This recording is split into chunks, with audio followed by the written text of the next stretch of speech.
Hey everyone, I'm Selena for Who is Jesus Today? And who is Jesus today, wherever you are in the world, whatever you're doing at this time? Another question to ask, we'll begin with myself, is if Jesus, because the Lord sees and knows all, is he pleased with what we are doing at the time? Would it grieve the Holy Spirit what we are doing at the moment? You may be thinking about some bad thoughts about someone that's not even true, right? Instead of just going up to them and speaking and asking them, you may be thinking, oh, this person is this way or that way. Maybe you never even met them. Maybe it's someone you've seen consistently on YouTube, right? You know, such as me.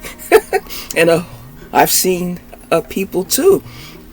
It's amazing how we can have such a narrow lens at times, and it seems even willfully, to really feel out the person that's before us, right?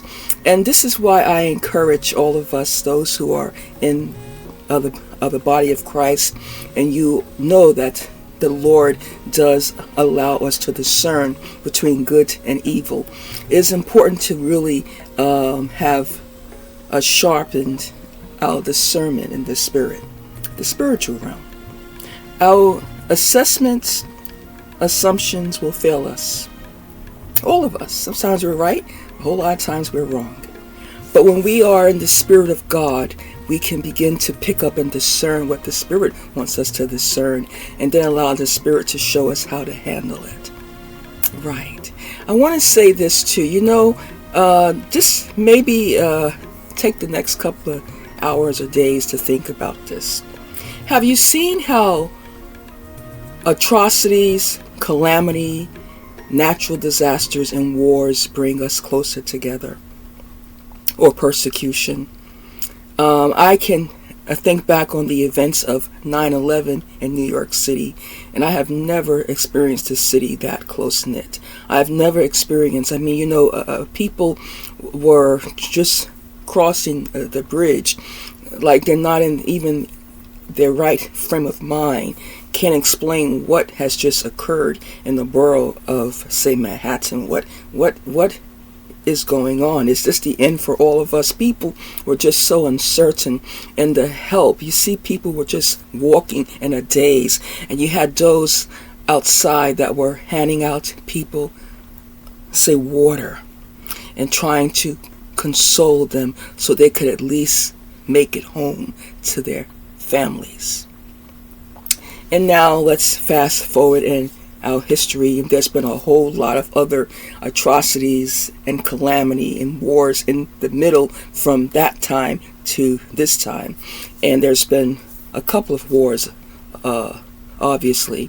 But now we're with the war in Israel, the attack on Israel that caused them to act out in war to defend themselves, as well as to free the people of Gaza.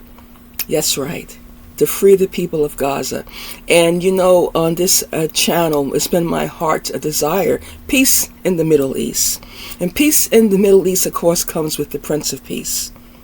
But I want us to take out the time that we can make some effort in our lives, our communities, not to just wait for something bad to happen, for our world to seem to collapse and fall apart, that we decide to understand how valuable each of us are, how important your fellow human beings are who share this earth with us.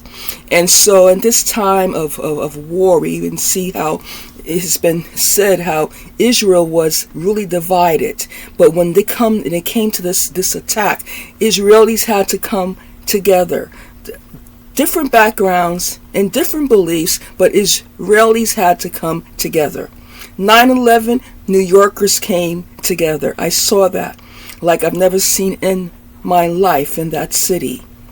Why do we have to wait for persecution, wars, and calamity to realize that we were created first for God, created by God, but also created for one another. Now, this is not going to be perfect. None of us feel sweet and lovey towards each other all the time. People don't feel that way towards sometimes their own family, especially family sometimes, right? So we're not talking about, utopia where we don't get upset, have arguments and conflict. That's right. It's not a perfect world.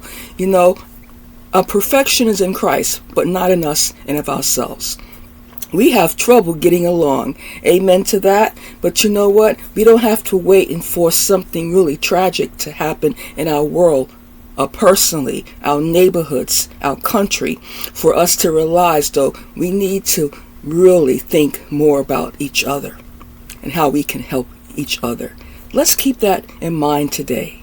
The world isn't just about you or me. It's about all of us. And let's not wait for war and tragedy before we begin to come together, Israelis. Please, to the nation of Israel, see yourselves as one Israel. Okay? And and to the people in Gaza, God loves you. And it's time for some changes to come and some relief in your existence. Yes, I trust God to bring some changes for the better. But to the people of Israel, there was a time where you were right. These divisions, we seem to think this side is right, this side is right. We're called to walk in love, not just in the times of war. You can like and subscribe. Until next time, Shalom.